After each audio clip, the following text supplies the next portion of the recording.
Hi guys! Welcome back again sa aking YouTube channel. Ngayong araw ay mayroon tayong panibagong review na naman ng isang panty or panty haul, lingerie. So tatawagin natin siyang Tiny See-Through Lingerie Try and Haul. Ayan, so Jolly Intimates ang ating product for today at ang kulay niya ay pink. Ayan, at saka may kaunting glitter-glitter sa may harapan. Ayan, so na-miss ko ang may what do you call that? Voice over. Kasi nga, it's almost a month na wala akong panibagong upload sa aking channel kasi medyo busy ang person. Ayan, so ano siya guys? Bisaya, Tagalog, or whatever, mag-English. So, basta intindi kayo. Ayan, so yan ang klase ng ating panty for today's video. Ang nipis niya. Super. Ayan, so yung sa may bandang likod ng ating product is sobrang nipis. Ayan siya. So pinapakita ko na sa inyo ang nipis. But ang sulit. Alam nyo ba na 10 piso ko lang po yan nabili. Yan, so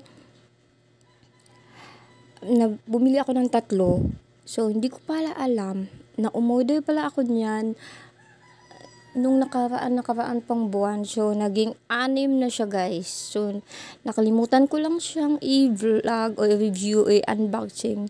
Kasi nga, minsan, tinatamad ang person. Tinatamad ako minsan, so lalo nang hindi tayo kumikita. So, ayun na, ang ganda ng lingerie na ito. Subukan nyo na to, 10 piso lang, sulit. At saka yung shipping nito is 4 na piso lang. 4 na piso lang yung shipping nito.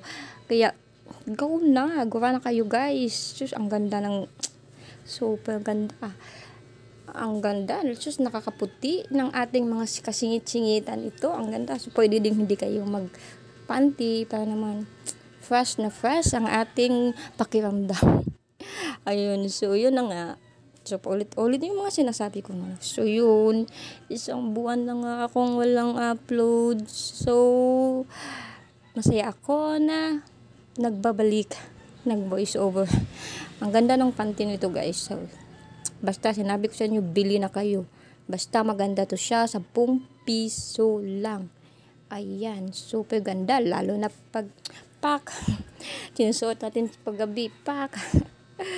Ayan. So, bumili kayo sa Shopee, madami ang mga naka-sale ngayon. Sure ako, madami kayong makukuhang maganda. Don't forget to like and subscribe!